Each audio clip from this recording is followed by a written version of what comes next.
সম্প্রতি দেশ জুড়ে শ্রদ্ধার সঙ্গে স্মরণ করা হলো ভারতীয় জনসংঘের প্রতিষ্ঠাতা ডক্টর শ্যামাপ্রসাদ মুখোপাধ্যায়ের জন্মবার্ষিকী। এই বিশেষ দিনটি উপলক্ষে উত্তর কলকাতার ঐতিহাসিক রামমোহন হলে আয়োজিত হয়েছিল এক বর্ণাঢ্য বই উন্মোচন অনুষ্ঠান, যেখানে উপস্থিত ছিলেন শহরের বিশিষ্ট রাজনীতিবিদ থেকে শুরু করে বুদ্ধিজীবী এবং সমাজের বিভিন্ন স্তরের গুণীজনেরা।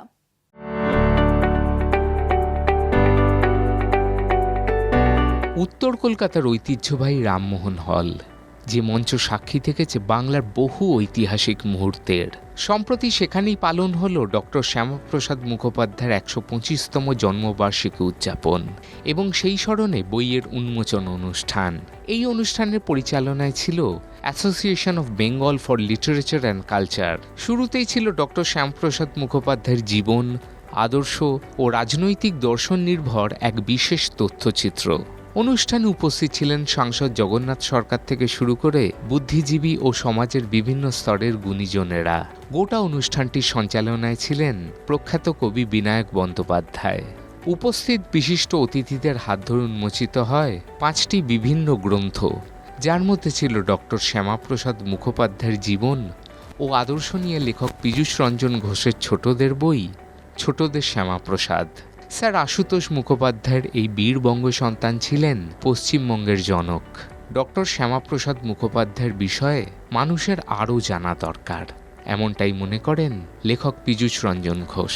মানুষের কাছে তো শ্যামাপ্রসাদের কথা তুলে ধরা উচিত। আমার মনে হয় উনি কেবলমাত্র পশ্চিমবঙ্গের জনক নয়, উনি কেবলমাত্র জনসংঘের প্রতিষ্ঠা নয়, উনি কেবলমাত্র ভারতের প্রথম শিল্পমন্ত্রী নয়, উনি প্রথম বা ইয়ংগেস্ট উপাচার্য কলকাতা বিশ্ববিদ্যালয়ের নয়।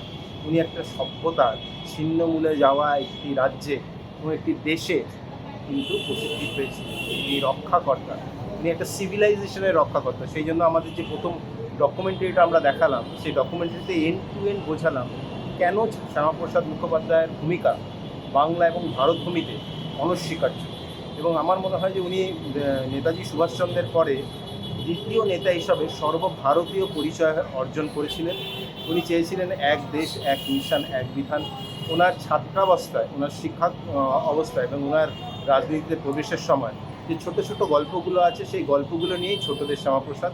কিন্তু তার সঙ্গে আমার মনে হয়েছে পশ্চিমবঙ্গের জনক হওয়া, পশ্চিমবঙ্গের উপকার হওয়া, জনসংঘের প্রতিষ্ঠা করা, শিল্পনীতি এবং শেষ পর্যন্ত নিজের দেশের জন্য নিজের জীবন বলিদান দিয়ে গেলেন, সেই ইতিহাস প্রত্যেকের জানা উচিত। বই প্রকাশ অনুষ্ঠানকে কেন্দ্র করে ঐতিহ্যবাহী রামমোহন হল ছিল দর্শক আসনে ঠাসা।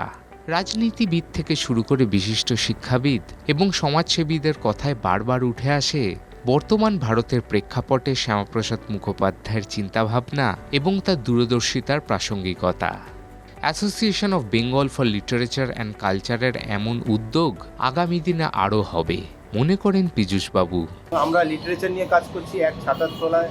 যারা সাহিত্যের, যারা সংস্কৃতির পৃষ্ঠপোষক, যারা বিভিন্ন রকম কাজ করে চলেছেন, তাদের বিভিন্ন রকম প্ল্যাটফর্ম দেওয়া, সেই প্ল্যাটফর্মের মাধ্যমে তাদের যে দৈনিক কাজকর্ম রয়েছে সেগুলোকে একটা নতুন রূপরেখা দেওয়া এবং বাংলার জন্য কাজ করা, সাহিত্যের জন্য কাজ করা, ভাষার জন্য কাজ করা, এটা খুব দরকার।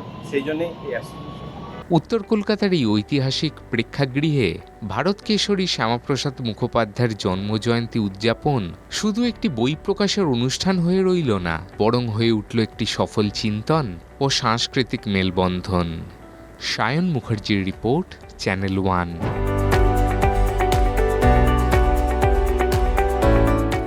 দেখুন এই সময়ের তথ্য ও চিত্র প্রতিদিন রাত ৯টায় ও সকাল ৮টায় শুধুমাত্র চ্যানেল ওয়ানে।